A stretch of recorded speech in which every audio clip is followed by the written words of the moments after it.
Okay, we're going to start at this. This is not part of the questioning, but did you get the black-eyed peas when you got home? I haven't eaten anything yet. Haven't eaten anything? No. I've just been looking around more or less since I've been back. Now, to get down to the serious side of it, Elvis, now that the Army's part of the past, can you give us in detail some of your future plans? Well, the first thing I have to do is to cut some records. And then after that, I have the television show with Frank Sinatra. And then I have the picture with Mr. Wallace. And then after that, I have 2 for 20th Century Fox. And after that, heaven knows, I don't. I suppose it'll keep me busy the rest of this year, you know. After that, I don't know. Well, Elvis, now you're really home. How does it feel? It's pretty hard to describe, I'll tell you. It's hard to get used to it, you know. I mean, I've been looking forward to it for 2 years, and all of a sudden, here it is. It's not easy to adjust to it.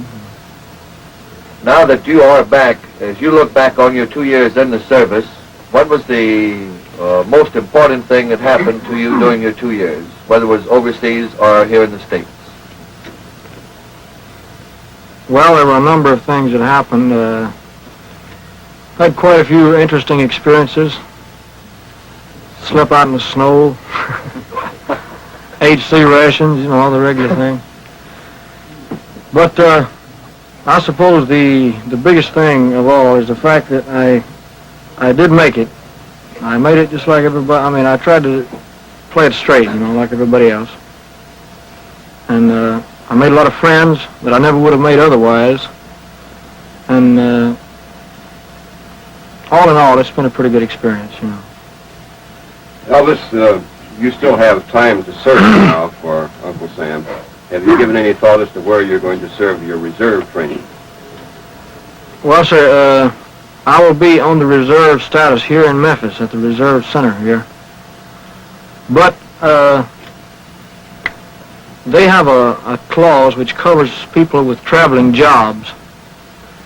If you have a traveling job or if you live too far away from your reserve center, they put you on standby. Whereas you don't have to make their meetings, but you are subject to be called at any emergency or anything of that nature.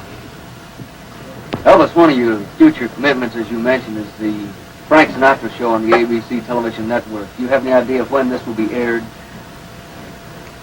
I really don't know the exact date. I would imagine it's somewhere around the 1st of May.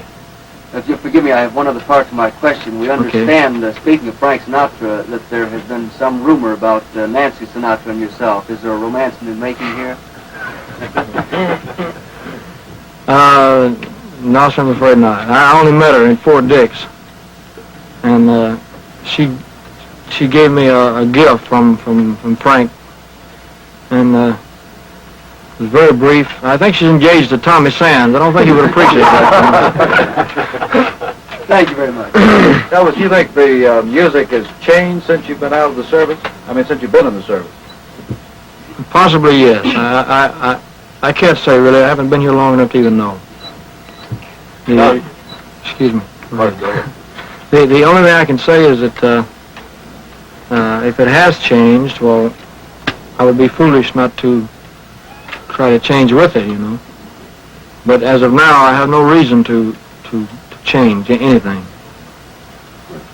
As to your acting, you have stated you would like to be a more serious actor. And do you plan to possibly go to some school or some dramatic school?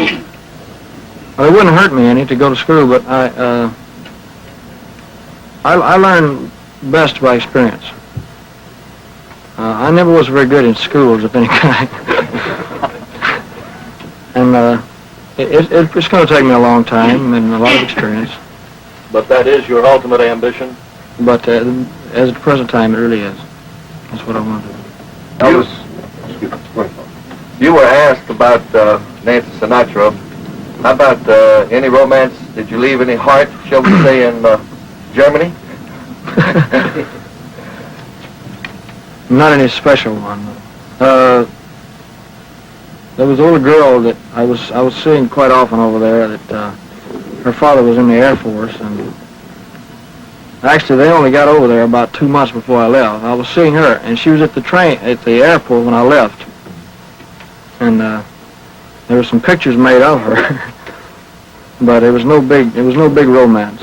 I mean, the stories came out, the girl he left behind, and, and all that. It wasn't like that. I mean, I had to be careful when I answer a question. Elvis, in your service life, which did you find the most difficult, when you went into basic training, or when you got over into Germany, over with the experienced soldiers? Which gave you the hardest time? Well, basic training wasn't hard for me at all. It was harder afterwards, after I had gotten into a regular outfit. Not the service itself, but just the surroundings, and I was in a strange land, and the outfit I was in, they had quite a bit of field duty. We stayed in the field 6 months out of the year. And it gets cold in Germany. It snows quite a bit.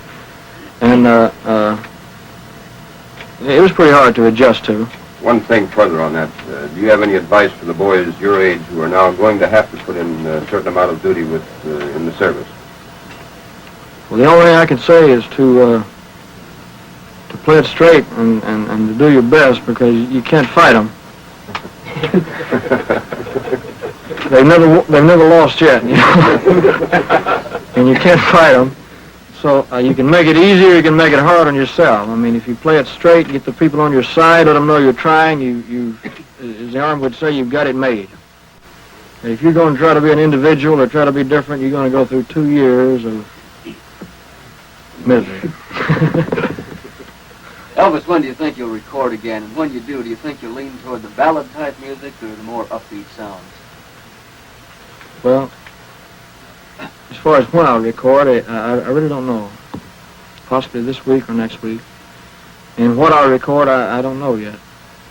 I've got quite a few songs to choose from. I've collected over the 2 years, but I don't know exactly what type or what instruments I'll use, whether it be the Firestone Orchestra or Monty Vonnie or what. I really don't know yet.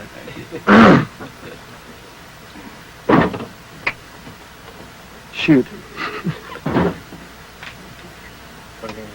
Well, you said that at the train that you wanted to get back to what you were doing, and of course that is singing and entertaining. And I take it from that you really enjoy what you're doing, or what you were doing before you went into service. Oh yes, I do. In fact, that was the hardest part of the entire military service, is being away from it. Being away from the fans and just being away from show business altogether. That was the hardest part of all. It wasn't the Army, it wasn't the other men. It was that. It stayed on my mind. I kept thinking about the past all the time, contemplating the future, and Elvis, that was the hardest part. We know your family status has changed since you went into service. Are you going to keep Graceland? Do you have plans of moving away from Memphis, or what? No, sir, I have no plans for leaving Memphis. And you're going to keep Graceland? I'm going to keep Graceland as long as I possibly can. Well, was this Christmas tree a surprise? Well, since it's March, it's a little surprise. That's the tree we used in 1957. We can leave the Christmas tree long enough. About your tonsils and the tonsillectomy that you were contemplating while you were in the service, did you deliberately ask that it be held off until you could get to the United States and the local doctor? No, sir. Or did they improve that much? I didn't ask that. They don't like to perform surgery of any kind in Europe. They don't like to. If it's an emergency, they will. But I took penicillin and their wonder drugs, or whatever they call them. You had no recurrence, huh? I had 2 attacks of tonsillitis when I was there. Elvis, did you like the food over there outside of the Army? When you would go out, did you like that type of food? I never went out, Charlie. You never ate out in a restaurant? I never ate in a restaurant the entire time I was in Germany. It's funny. I either ate in the mess hall or at home. One of the two. I never, in fact, I never went anywhere while I was in Europe except to Paris. I went to Paris and on a leave, and that was all. Now, how did the fans respond to you over there as compared to here in the States? Well, it's a pretty difficult question to answer because anything I'll say, it might sound a little like I'm bragging, you know. But it was pretty much the same there as here. They had seen a lot of your movies. And the records and so forth. I'd like to go back on a tour over there someday, all of Europe, because the only thing they know about me is what they've read, records and the movies and so forth. Elvis, this is not in the form of a question, but I'd like to take this opportunity to welcome you home for everybody in Memphis and the South. Oh, thank you. You'll never know how happy I am to be here. Someone asked me this morning, what did I miss about Memphis, and I said everything. I asked that question on the train this morning, and we used it several times, and you said anything you mentioned about Memphis that I missed that much. Because I've been here for quite a while, about 14 or 15 years now. I pretty well know Memphis. I thought I did till I drove home. You know. John, if we get any more now, I'll have to start charging you. Elvis, how did it feel to come all the way into the station on the train for the first time? Huh? How did it feel to come all the way to your destination on the train? You normally get over. I couldn't believe it. I couldn't. Oh, I know what you're talking about now. Escape and evasion, they call it in the Army. But, I don't know. I mean, I was hoping there'd be some, people there at the station. And, I knew there'd be a lot of my friends there, my, personal friends. And, I wanted to come into the station. I wouldn't have gotten off anywhere else, I mean, this time is different. If we'd only known that yesterday. How long do you think you'll be back in Memphis recuperating or getting adjusted back to civilian life? I would say a couple of weeks. That's about all. Thank you. Okay, is that all?